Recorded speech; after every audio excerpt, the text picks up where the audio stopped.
What's going on, guys? My name is Nathan Oil. I'm in a Frost, and today I'm actually bringing you guys another episode of The Walking Dead review. This is on Season 3, Episode 12, Arrow on the Doorpost, and today I'm actually not really bringing back, but bringing in a new guest commentator for this episode.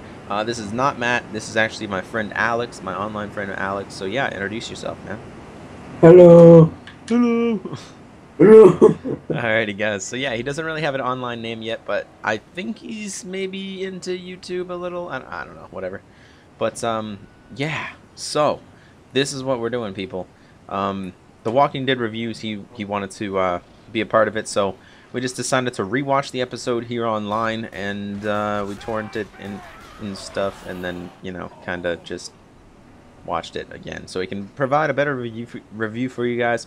And as you guys are watching this, previous episodes of this review show actually has been on Call of Duty Zombies, but I just decided to bring you something different. Here's some Dead Island gameplay for you guys to enjoy. So hopefully you guys will enjoy that. Dead Island's not too exciting, but hey, it's pretty cool. And by next week, I should actually have The Walking Dead Survival Instinct, because it comes out next Tuesday, so I'll definitely be posting some gameplay of that for the next review show, possibly. And yeah, so that'll be pretty cool. So yeah, guys, on to the review now. Don't want to make this too long, but yeah, we pretty much start out the episode pretty much going right off to meet the governor. Actually, we don't really see Rick and Daryl and Herschel going to meet the governor directly, but we can obviously see that he's going to some sort of a outside area and kind of, I don't want to say stranded off, but like not really in the midst of anything else. And Rick enters the this store sorta, and Daryl and Herschel are standing guard outside, and the governor comes out from literally out of nowhere, probably like the shadows. And the famous quote that we've heard on many of the previews / promos, we have a lot to talk about. So what did you think really was going to happen at the start of that? Honestly, I figured Rick was gonna shooting the guy. Honestly, it shoot just him didn't right seem. in the head. Yeah, just bam. Well, I know. I mean, it's obvious. Eventually, something between them is gonna happen. I mean, it just doesn't seem right. Let's see. The governor just shot up their prison. Rick shot up Woodbury. I mean, it doesn't seem like them just to sit down and be all buddy and talk. So no. Like pretty funny point was made on the Talking Dead last night. Like it's mid-season. Like, I mean, that obviously that couldn't have been expected. Like, Rick's not gonna just go in, shoot the governor, and be like, "Ha! It's over." And do literally nothing for the next 3 episodes. It's not how it works. Anyway, yeah, they sit down. The governor removes his weapon and actually asks Rick to remove his weapon, and Rick just holsters his python and just kind of stays standing. Doesn't really trust the governor at all, which is a good thing because he clearly has a gun taped under the table. By the way, guys, I completely forget to keep doing this at the start of every video. Spoiler alert. I mean, come on, guys. It's a Walking Dead review, okay? It's not a preview. It's a review. So there's obviously going to contain spoilers in each of these. So just spoiler alert. If you haven't seen anything, go watch the episode first, then come back and show this video some love. Or you can just sit here and listen to it and, go on with your life. You could. It might be less entertaining, but yeah, you could. All right. Actually go watch it and then come back, because that's 2 views instead of just 1, so. True. True. Be sure to leave it 2 likes on different accounts. Joking. Okay. So, pretty much after Rick stays standing, we get to snap back to outside, and Daryl and Herschel are kind of just talking to each other for a little bit, kind of wondering where the governor's crew is, and they don't really trust him, obviously. So out of nowhere, Milton... They didn't shoot him or anything. No. Milton, Andrea, and Martinez arrive actually at the scene, and we finally see where the governor's crew is. But the governor did not tell his crew that he was going to go there alone. So his crew did not know anything about the governor's whereabouts or anything. They just honestly thought that they were going to meet him here, but he was already there, and he kind of... Like a fag. yeah, tricked them like, okay, you come here at this time, and I'll meet you here at the same time. It's like, no, I'm gonna come before. See that? Really trusting leader. Anyway, so yeah, guys, pretty much right after that, um, Andrea pretty much goes in and says, you know, what's going on here. Um, she was kind of the one that was supposed to supervise the meeting, and they kind of, I guess, took that away from her. She goes pretty much in there, and Rick and the governor just completely ignoring her, rather, not him. So that would really make no sense. But you know, anyway, pretty much ignoring her, everything that she's trying to say, everything like that, and I would too. yeah, Rick comes up with a proposal actually to divide these sections of land in half. One half for the prison, one half for the one half for Woodbury. I mean, it's a good plan, it's a good strategy, but obviously the governor is not liking that. So Rick pretty much points out that you know, he knows what the governor did. He knows what kind of man he is. Maggie referring to the fact that didn't really rape her, but you know, kind of took her shirt off, got a little frisky. Raped her just without Stuff like penetrating. that. He dry humped her, people. Okay. Basically, it's close enough. All right. So anyway, outside we see the two groups. You know, Daryl and Herschel, and Milton and Martinez. We pretty much see them come, not really head to head, but we sort of see them introduce themselves to each other, and I'm kind of really liking. I'm liking it actually. I really hope that Milton ends up joining Rick's group, because I kind of like him. He's pretty cool, I think. I think he's a fag. That's nice. Well, you gotta think, you know, he did, you know, go snitch on Andrea to the governor and all that, you know, good stuff. It just makes him look like, you know, a little cunt. That's true. Know? That's true. All right, so yeah, guys. Pretty much that happens, and they just come head to head, telling him that, you know, Milton is the governor's advisor, and yeah, after that, back at the prison now, stepping away from their groups over there at the store where Rick and the governor are meeting. Back in the prison, Glenn pretty much wants to fortify like their position, and like obviously, you know, just hunker down and just prepare for anything that's gonna maybe happen after the meeting. Kind of wants to, you know, prepare all the sentries, not sentry turrets, but sentries, you know, with plenty of ammo so they can actually defend themselves from each, like, I guess, corner of the prison. And Merle kind of suggests that they go and ambush the governor, which, like, really, you know, it's a good idea. Like, yeah, I mean, he is all, you know, there's Milton, who is scared of his own life. He won't do anything. Martinez, who can easily be outpowered by Daryl, and then the governor himself. So, you know, they go, triple team, and it's done. GG. Yeah, exactly. But I mean, I can kind of see the risk that Glenn sees here. Like, if you just go in and try to kill him, I mean, there could be bullets flew, and, you know, people could die. Rick could die, stuff like that. And you don't really want that to happen. I guess I can kind of see his point there, but at the same time, you got to capitalize. Governor is a dangerous fucking man. He's a badass. Let's just keep it at that.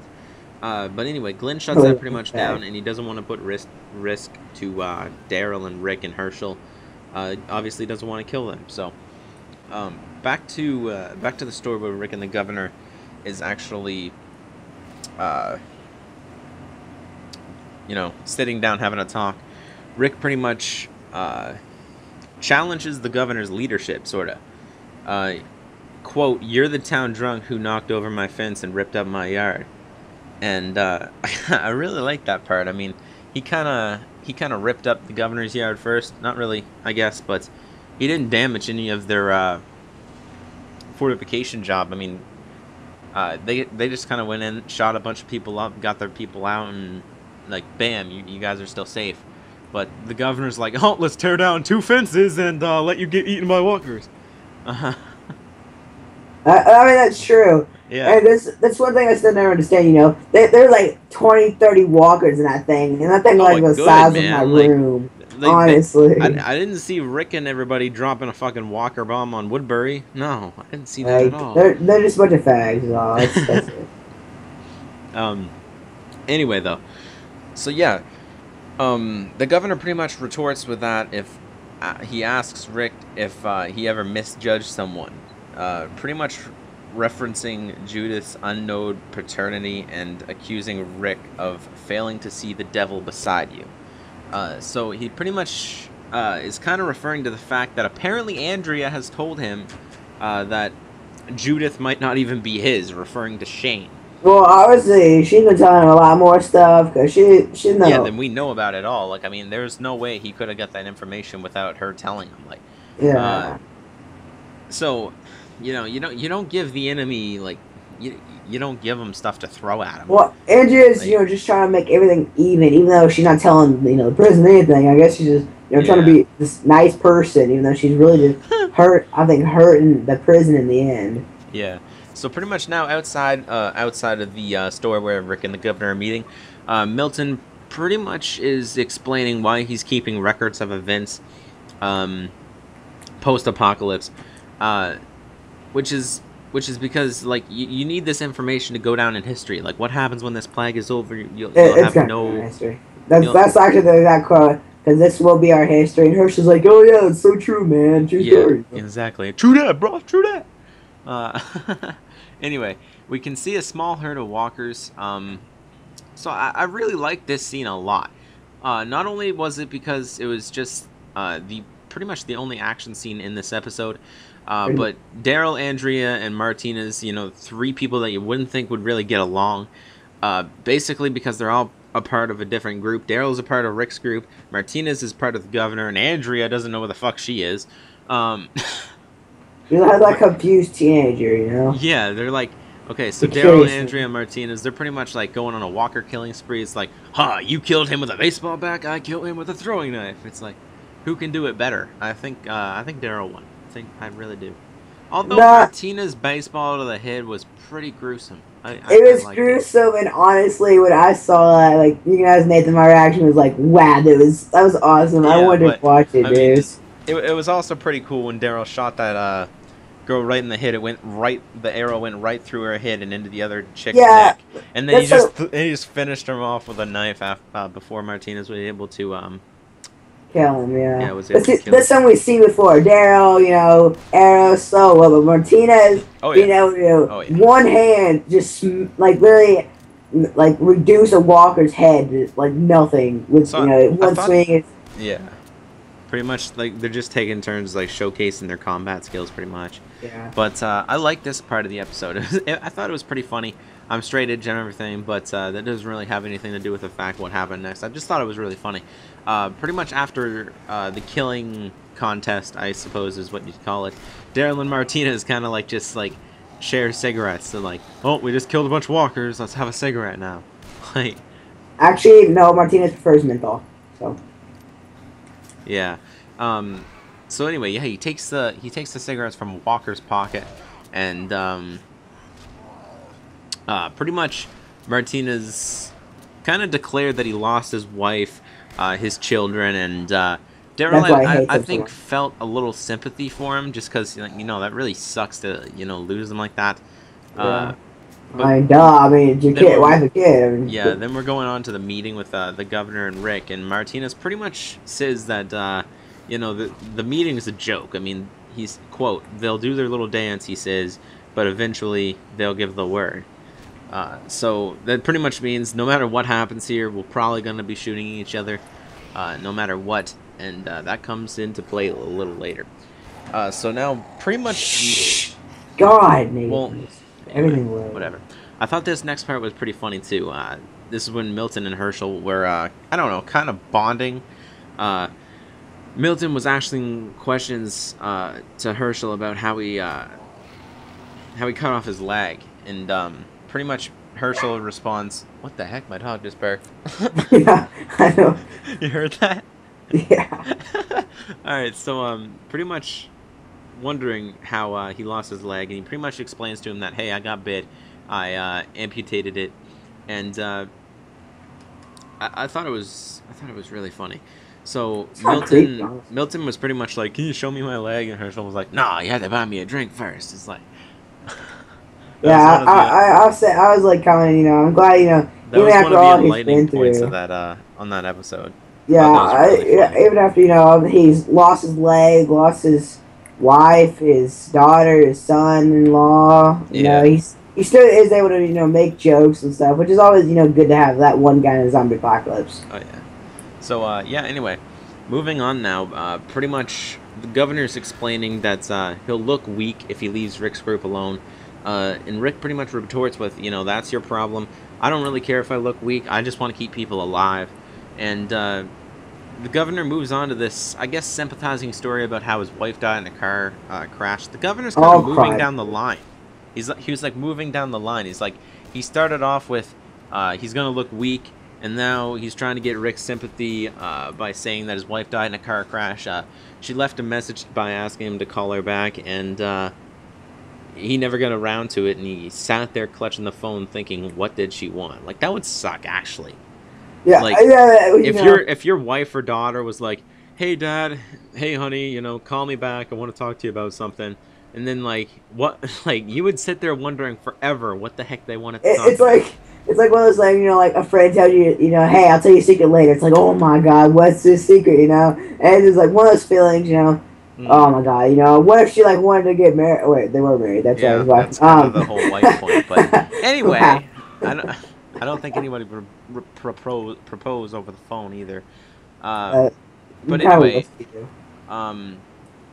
Rick kind of, it shows in his face that he's sort of feeling a little bit of sympathy for him, and takes a drink. You know, just takes a drink of the whiskey that the governor brought with him. And back at the prison now, Merle actually is starting to, I don't want to say really take charge, but kind of just take charge of his own life. He's on unhinged. Yeah, not really. Kind of taking charge of his own life, and pretty much saying like, you can't stop me, blah blah blah blah. And he's trying to pack a duffel bag full of guns. Like, who the heck gave Merle access to guns anyway? Right, there is like leaving, you know, his like really though. Like, assault rifles, ammunition. I mean, shit. Like, he just joined the group a couple episodes and no one, ago, and no you one just giving him like an access to a whole table full of guns. Like, yeah, smart people. Anyway, yeah, he's planning to kill the governor, and Glenn is pretty much really trying to stop him, and he's pretty much telling Glenn to man up. You know, this guy cops a feel of your woman, and you pussy out like this. That was a quote from Merle. And Glenn kind of just tackles him. Tackles him right down the stairs. I thought that was... No, I wouldn't really say tackle. He more like hugged him, and Merle just kind of pushed him over. Yeah, honestly, like, as soon as it started, I was like, go Glenn! But really, in the end, Merle was just like, no, dude. It took like three guys, and it took like, it was Andrea, Michonne, and Glenn against Merle, and I think Merle was actually winning, if you really, in my opinion. That wasn't Andrea, that was Maggie, but anyway. My God, whatever. My God, it doesn't matter, man. It's still a chick that got banged by another guy in the group, honestly. That's true. That's true. Whether it was pants on or pants off. So pretty much... Maggie got Glenn, remember? So, I mean... Yeah, after the two brawl, kind of, they get Merle off of Glenn, and pretty much put him in a headlock. Maggie has one badass headlock. Back at the store now, where Rick and the governor are, Andrea pretty much asks Herschel, what did the governor do to Maggie? And he pretty much retorts with, he's a sick man, which, you know, that's kind of self-explanatory. He's obviously done something really, really bad. I mean, I guess it wasn't too bad, but I mean, you don't make a woman take off her shirt. He dry humped her. Yeah, really, though. Horrible, man. And Herschel says that she belongs at the prison. She belongs with their group. But he warns her, like, if you join us, it's settled. Like, no matter what, if you join us, we're going to war, hands down. Like, there's no way the governor's gonna stand for that. Like, Andrea just going and leaving them. But now, pretty much, the governor tells Rick that between the size of his army and the combat readiness of Rick's group, the fight between Woodbury and the prison would come down to the last man. Yeah, he said come. And now... I'm sorry. Alright, so anyway... I guess you said come, really. he's moving on to a he's moving on to sort of a new way to attract Rick's attention to this sort of fact that he's giving Rick kind of a way out, and he pretty much explains that he wants Michonne. He takes I off could his be. eye patch, everything like that, and turn I her kind of got over, sick. and this all goes away. What? I kind of got sick. Like I was even telling like Nathan, I was like, "Oh, the first time I saw this dude, I just want to be sick." Now you gotta see even closer of it, The and eye, it's like, yeah. ah, my God. Pretty gruesome, but it's pretty cool. So yeah. Anyway, he offers Rick a deal out by offering over Michonne. Everybody else is safe, and you know, I don't. Rick doesn't really know what to think about it. Kind of pauses off there, and now back to the prison. Merle's trying to enlist the girl that he tried to kill in the woods.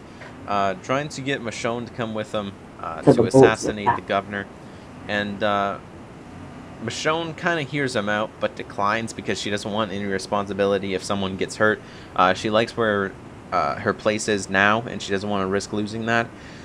So she declines, and yeah. So now Glenn, it goes to a part where Glenn's outside on the loading dock, kind of keeping watch, I guess. And Maggie comes out, and they kind of, he apologizes first, and she kind of not really apologized, but sort of Accept it. like, you know, saying it's okay, whatever, kind of forgives him and everything.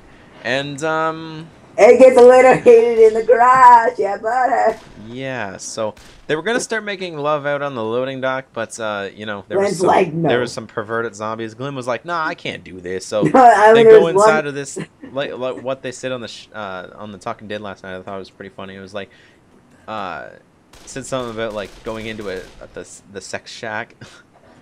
It's like Uh, going in through the door, pulling it down, and then just anyway, they make love. for Anyway, sure. anyway, they fuck.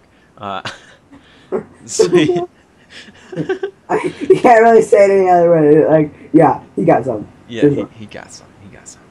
All right. So anyway, meanwhile, over by Rick and the governor, pretty much Rick's kind of questioning the governor why he wastes time on a personal vendetta, because he's wondering why he wants Michonne, and Yeah, but no, you have a detail because Rick's saying, he obviously has, great plans that he's gonna, he wants to be the one who brings us back from the brink. Why waste yeah, his time on, Michonne, yeah, Yeah. exactly. So pretty much like kind of deciding whether to do it or not, and pretty much kind of trying to think of a way to say this. Wait, what part are we on? No, He's kind of, I guess, questioning if the governor is going to hold up on his end of the deal to leave them alone if he hands over Michonne, because he doesn't know if he could trust him or not. And the governor pretty much gives Rick 2 days to decide. He then walks out, gets his weapon, walks out, pretty much gets Milton Martinez to get in their truck and leave, and Andrea joins them, because if Andrea goes now, everything goes to hell, and, it's not going to really work out too well. like it already hasn't. Yeah, exactly.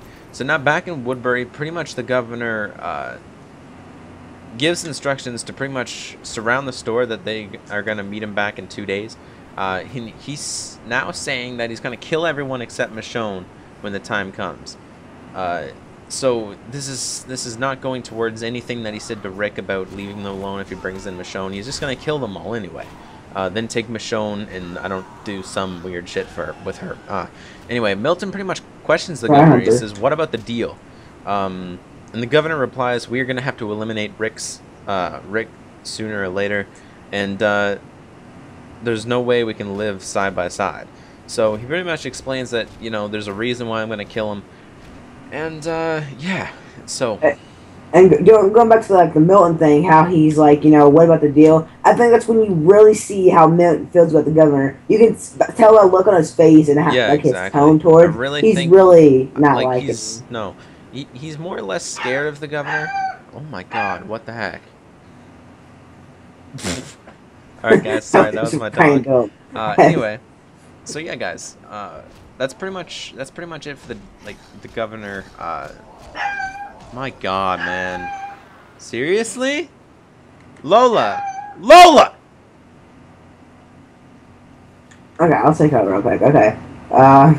That's pretty. I guess Yeah, that's you take know. cover. Yeah, just 1 second, okay? I guess I would say that's pretty much it for the governor for that episode. Really, besides a quick conversation with you know and and I don't well, I can't remember her name, but and I don't know what I don't even know. I just totally blacked out there. But the chick that he's been banging, anyways. So a quick conversation with her, like whatever, basically ignoring your own business, and then it pans out over to the prison, and it's Rick, sitting there, and he confronts the group and says, we're going to war. That's simple as that, He says, he wants the prison, he wants us out, we're going to war, and then he slowly walks away, All right, I'm back. and and then I got basically the end of the episode is him talking to Herschel, and Herschel, walks out, and he's like, he tells Herschel what's really going on, that he wants Michonne, and he's basically he wants Herschel to talk him out of it. He's like, why are you telling me? I want you to talk me out of it, but Herschel doesn't. He says they're in this together, no matter what. He's willing to fight for her and all this, and then I guess that's basically a summary of it. They're willing to fight, and then it just pans over to the prison in Woodbury and shows them like gearing up for battle. It goes to Woodbury, and he's like telling Martinez, hey, get ready, all that. Yeah, exactly. So did you explain pretty much everything? I guess. I mean, besides the fact I can't remember the chick's name who's working with the governor. I mean, The chick's name? yeah, the one he's banging. Andrew? Yeah, that I just totally like blanked out there. Okay, yeah. So. Oh wow. All right. So yeah, that's pretty much what's going on now. So the Rick, the guy. No, yeah, Rick pretty much explains to his group that they're going to war. You already probably said that and everything, right? Yeah, and then he was talking to Herschel about how Herschel's with him all the way, Yeah, and he yeah. tells Herschel the real reason. Yeah, Exactly. So yeah, Herschel's he wants Herschel to talk him out of it, and that's pretty much where the episode ends off. So the next episode is actually season 3, episode 14. It's called Prey. So everything's coming to, everything's coming to a head now. We really don't know what to expect. I mean, we can obviously there's only 3 episodes left. Yeah, there's only 3 episodes left, and we obviously can expect a battle, hands down. There's going to be a battle. Really? And yeah, so look forward to all those episodes and look forward to all those reviews because they're coming, people. They're coming. I don't know. Don't worry. I know. You go ahead. Yeah. I don't know if I'm gonna actually have guest commentators for all of those, but can be expecting maybe some of them. Maybe I'll bring back Alex if you guys liked them. And if you did, hit the like button. Pop in the comment section. Tell me which kind of guest commentator you like the most. Maybe I'll bring back both of them sometime or something. But yeah, until next time, pretty much bringing you guys a bunch of videos during this week. And if you guys enjoyed this video, like I said, hit it up with a like, hit it up with a favorite. I mean, I really don't care, but make sure you comment on this video. Tell me if you liked Alex or not, and I'll bring him back. And yeah, that's pretty much awesome. it. So I will talk to you guys later on the next episode of The Walking Dead, episode 14 review, Prey. And until then, I will talk to you guys later. All right, peace. I like Andy.